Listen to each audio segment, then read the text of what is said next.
বিসমিল্লাহির রহমানির রহিম। আমি শাহনাজ বলছি, শাহনাজ সিম্পল রেসিপিস থেকে। আজকে আমি আপনাদেরকে করে দেখাবো অত্যন্ত প্রিয় একটি খাবার। এটা হচ্ছে আলু ভর্তা। এটা আমি কিভাবে তৈরি করি সেটা আপনাদের সাথে শেয়ার করছি। যদি ভালো লেগে থাকে অবশ্যই তৈরি করে খাবেন। একটি সাবস্ক্রাইব করবেন, লাইক দিবেন, বেশি বেশি করে শেয়ার করবেন, বেল বাটনটি অবশ্যই ক্লিক করবেন, পরিবারের সদস্যদেরকে করে খাওয়াবেন। কমেন্ট বক্সে অবশ্যই কমেন্টস করে জানাবেন। চলুন দেখাচ্ছি আমি কীভাবে আলু ভর্তাটা করলাম।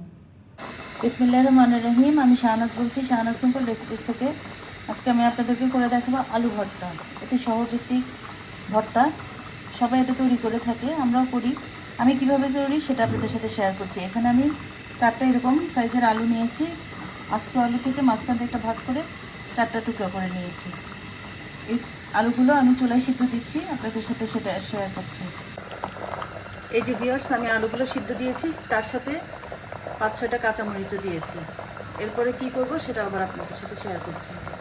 ভিউয়ার্স, যে দেখুন আমার আলুটা প্রায় সিদ্ধ হয়ে এসেছে, সাথে কাঁচামরিচও দিয়েছি প্রায় 10-12টার মতো। এখন আমি শুকনো মরিচ 5টা শুকনো খোলায় ভেজে নেব। চলুন দেখাচ্ছি। ভিউয়ার্স, এখানে এই যে 5টা শুকনো মরিচ নিয়েছি। এই মরিচগুলো আসলে খুবই ঝাল।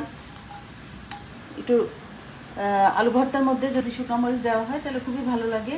আমি ফ্রাই প্যানটা বসিয়ে দিয়েছি, এটা একটু ভেজে নিই। ভিউয়ার্স, এই যেমন মরিচগুলো ভাজা হয়ে গেছে, এখন আমি এটা প্লেটে ঢেলে নিচ্ছি। এখন আমি পেঁয়াজটা সামান্য একটু তেল দিয়ে ভাজবো, কারণ কাঁচা পেঁয়াজ দিলে ভর্তা গন্ধ হওয়ার সম্ভাবনা থাকে, বেশিক্ষণ রাখা যায় না। আর পেঁয়াজটা যদি ভেজে দেই তাহলে ভর্তাটা নষ্ট হবে না। তাহলে চলুন এখন আমি পেঁয়াজটা ভেজে নিচ্ছি। এই যে ভিউয়ার্স, আমি পেঁয়াজটা দিলাম 1 মুঠ পরিমাণ। এর মধ্যে আমি একটু সয়াবিন তেল দিয়ে দিলাম। এটা একটু ভেজে নিই, সেরকম রং রাখবো, সেটা আবার আপনাদের সাথে শেয়ার করছি। ভিউয়ার্স, এই যে আমার আলু সিদ্ধটা হয়ে গেছে, আমি চুলা বন্ধ করে দিয়েছি। এই যে এখন এটা আমি ছিলে একটা বাটিতে উঠাচ্ছি।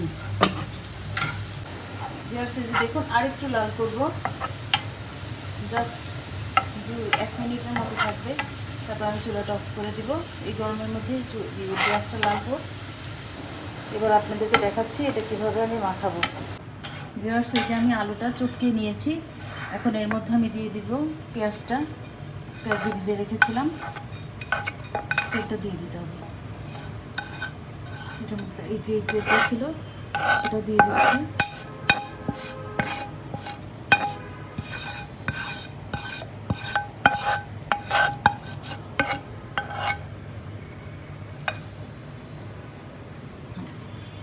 এখন এর মধ্যে দিব আমি একটু সরিষার তেল, দিব লবণ, স্বাদ মতো লবণ দিব।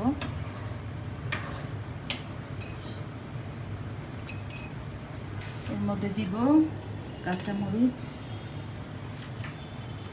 আর শুকনো মরিচ একসাথে দিয়ে চটকাবো।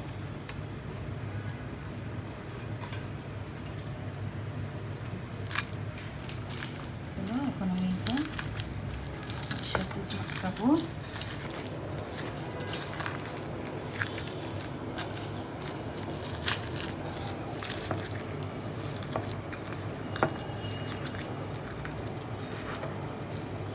চটকানো হয়ে গেছে, এখন এটা আমি এর সাথে মেখে ফেলছি। ভালো করে মেখে পুরোটা ভালো করে মাখাতে হবে। গরম গরম, অনেক গরম। আমি এটা ভালো করে মেখে আপনাদের সাথে আবার শেয়ার করছি। এই যে ভিউয়ার্স, আমার ভর্তাটা আলু ভর্তাটা তৈরি হয়ে গেল।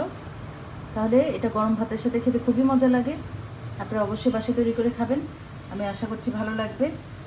তাহলে আজকে এই পর্যন্তই করে দেখালাম আলু ভর্তা।